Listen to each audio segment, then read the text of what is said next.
राज्यात भाजप आमदार गोपीचंद पडळकर यांच्यावर होत असलेल्या निषेधाच्या पार्श्वभूमीवर सांगलीत त्यांच्या समर्थकांनी वेगळ्या पद्धतीनं आपला पाठिंबा नोंदवलाय। राम मंदिर चौकात पडळकर यांच्या पोस्टरला दुग्धाभिषेक घालून कार्यकर्त्यांनी सन्मान केलाय।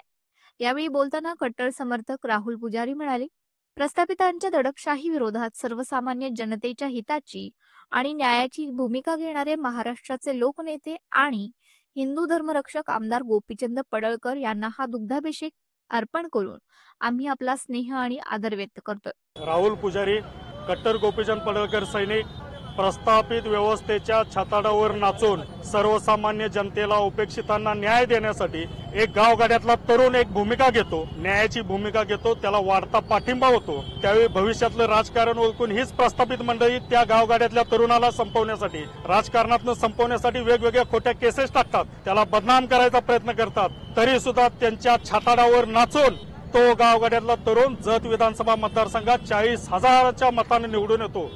परंतु राजकारण कायम डोक्यात ठेवून चालणाऱ्या या प्रस्थापित व्यवस्थेनं जतमध्ये चाललेली विकास कामं, आमदार गोपीचंद पडळकर साहेबांना वाढणारा पाठिंबा पाहून त्यांच्या पोटशूळ उठलेला आहे। वेगवेगळ्या पद्धतीनं आमदार गोपीचंद पडळकर साहेबांना बदनाम करायचं व गावगाड्यातील एका सामान्य तरुणानं आपल्या मांडीला मांडी लावून राजकारण केलं नाही पाहिजे, या अत्यंत हलक्या बुद्धीच्या विचारानं राजकारण करणाऱ्या जयंत पाटील व त्यांच्या भ्रष्टवादी पार्टीला आमचा सर्वांचा विरोध आहे। गोपीचंद पडळकर साहेबांनी जे बोलले ते गावगाड्यातले ठेवणीतले शब्द वापरले, त्याचा एवढा राग यायची त्यांना काय गरज आहे? ज्या वेळेला महाराष्ट्राचे मुख्यमंत्री माननीय देवेंद्र फडणवीस साहेब यांच्या कुटुंबावरती वेगवेगळे आरोप केले, माननीय मुख्यमंत्र्यांची जात काढली गेली, माननीय प्रधानमंत्र्यांची मोदी साहेबांच्या आईची थोडक्यात एआयच्या माध्यमातून विटंबना केली गेली, कुठे गेलेली यांची राजकीय परंपरा। परंतु एखाद्या सामान्य गावगाड्यातला तरुण ज्यावेळी राजकारणात येऊन प्रस्थापितांची व्यवस्था नष्ट करायला बघतो आणि सर्वसामान्यांना न्याय देण्याची भूमिका घेतो, त्यावेळी त्याला जाणीवपूर्वक बदनाम करण्याचं कटकारस्थान या जयंत पाटलांसारख्या राजकारणी लोकांचं चालू आहे। इथून पुढे या गोष्टी खपवून घेतल्या जाणार नाहीत, जशास तसं उत्तर दिलं जाईल।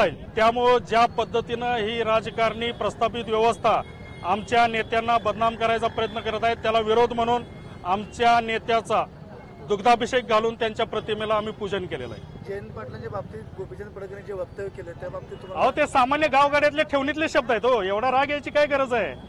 एक लक्षात घ्या, सामान्य माणसाची भूमिका मांडत असताना आम्ही सामान्य शब्दातनं बोलतो, गावगाड्यांची भूमिका आहे, गावगाड्यात जे शब्द वापरले जातात त्या भूमिकेतनं त्यांनी बोललो, एवढी जिवारी लागून घ्यायची गरज नव्हती। दुग्धाभिषेक सोहळ्यात कार्यकर्त्यांनी घोषणाबाजी करत पडळकर यांच्या भूमिकेला ठाम पाठिंबा दर्शवला। परिसरात उत्साहाचं वातावरण निर्माण झालं होतं। कार्यक्रमातून समर्थकांचा विश्वास आणि आपुलकी स्पष्टपणे जाणवली।